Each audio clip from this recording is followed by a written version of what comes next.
पौराणिक शास्त्रों के अनुसार वैशाख शुक्ल सप्तमी तिथि को गंगा मां स्वर्ग लोक से शिव शंकर की जटाओं में पहुंची थी। इसलिए इस दिन को गंगा सप्तमी के रूप में मनाया जाता है। इस वर्ष गंगा सप्तमी पर्व मंगलवार 18 मई 2021 को मनाया जा रहा है। जिस दिन गंगा जी की उत्पत्ति हुई वह दिन गंगा जयंती, और जिस दिन गंगा जी पृथ्वी पर अवतरित हुई वह दिन गंगा दशहरा के नाम से जाना जाता है। इस दिन गंगा मां का पूजन किया जाता है। बुधवार 28 अप्रैल से वैशाख मास शुरू हो गया है। इसके देवता भगवान विष्णु हैं, इसीलिए इस महीने खास तौर पर भगवान विष्णु की पूजा की जाती है। वैशाख मास 26 मई 2021 तक चलेगा। गंगा सप्तमी का महत्व। गंगा सप्तमी के अवसर पर मां गंगा में डुबकी लगाने से मनुष्य के सभी पाप धुल जाते हैं और मनुष्य को मोक्ष की प्राप्ति होती है। वैसे तो गंगा स्नान का अपना अलग ही महत्व है, लेकिन इस दिन स्नान करने से मनुष्य सभी दुखों से मुक्ति पा जाता है। इस पर्व के लिए गंगा मंदिरों सहित अन्य मंदिरों पर भी विशेष पूजा अर्चना की जाती है। कहा जाता है कि गंगा नदी में स्नान करने से 10 पापों का हरण होकर अंत में मुक्ति मिलती है। इस दिन दान पुण्य का विशेष महत्व है।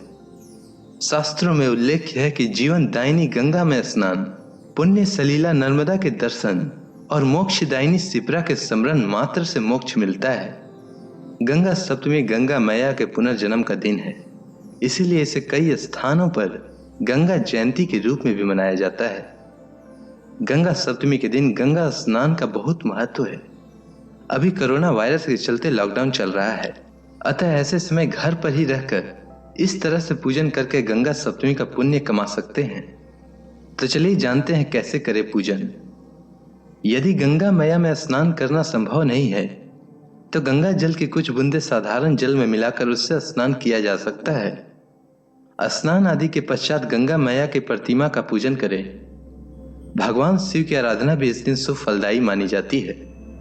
इसके अलावा गंगा को अपने तप से पृथ्वी पर लाने वाले भगीरथ की पूजा भी कर सकते हैं।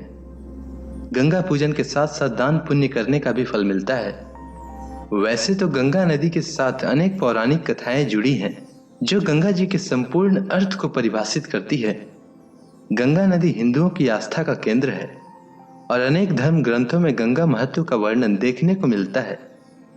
गंगा जी का सबसे पवित्र मंत्र है ओम नमो भगवती हिली हिली मिली मिली गंगे मां पावाए पावाए स्वाहा। गंगा सप्तमी की कथा। भागीरथ एक प्रतापी राजा थे। उन्होंने अपने पूर्वजों को जीवन मरण के दोष से मुक्त करने के लिए गंगा को पृथ्वी पर लाने की ठानी। उन्होंने कठोर तपस्या आरंभ की। गंगा उनकी तपस्या से प्रसन्न हुई तथा स्वर्ग से पृथ्वी पर आने के लिए तैयार हो गई। पर उन्होंने भगीरथ से कहा कि यदि वे सीधे स्वर्ग से पृथ्वी पर गिरेंगी तो पृथ्वी उनका वेग सहन नहीं कर पाएगी और रसातल में चली जाएगी। यह सुनकर भगीरथ सोच में पड़ गए। गंगा को यह अभिमान था कि कोई उनका वेग सहन नहीं कर सकता। तब उन्होंने भगवान भोलेनाथ की उपासना शुरू कर दी। संसार के दुखों को हरने वाले शिव शंभु प्रसन्न हुए और भगीरथ से वर मांगने को कहा। भागीरथ ने अपना सब मनोरथ उनसे कह दिया। गंगा जैसे ही स्वर्ग से पृथ्वी पर उतरने लगी, गंगा का गर्व दूर करने के लिए शिव ने उन्हें जटाओं में कैद कर लिया।